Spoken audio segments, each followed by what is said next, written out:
నలుగురికి సాయపడడం, సమాజ సేవలో సర్వేశ్వరుణ్ణి దర్శించుకోవడం ఇవన్నీ గొప్ప విషయాలే.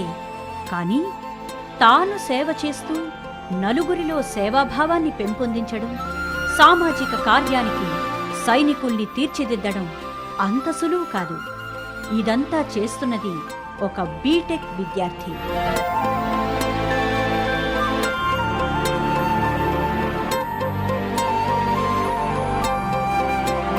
ఆకలితో అలమటిస్తున్న అభాగ్యులకు పట్టెడన్నం పెడుతున్నాడు. దిక్కులేని శవాలకు దహన సంస్కారాలు చేస్తూ అందరికీ ఆదర్శంగా నిలుస్తున్నాడు. 50కి పైగా పాఠశాలల విద్యార్థులకు సేవా పాఠాలు చెబుతూ వారి నుండి సేకరించిన బియ్యం, పాఠశాలల యాజమాన్యం దగ్గర సేకరించిన కూరలతో ప్రతి వారం అన్నదానం చేస్తున్నాడు.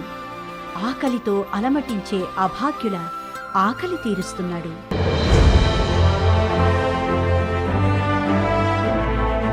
ఏదైనా పాఠశాలలో చదువు చెప్తారు, చదువుతో పాటు ఇంకా డిసిప్లిన్ అంటారు.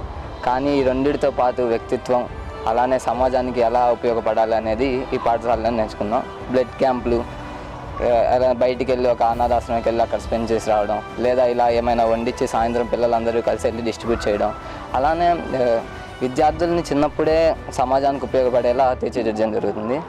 ఈ స్ఫూర్తితో ఇంకా ఇలాంటి కార్యక్రమాలు ఎన్నో చేయడానికి కృషి చేస్తూనే ఉంటామని తెలియజేసుకుంటూ సెలవు.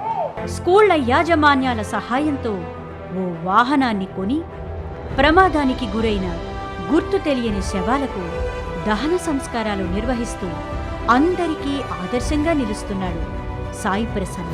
అందుకే భారత్ టుడే యూత్ ఐకాన్గా ఎంపికయ్యాడు సాయి ప్రసన్న.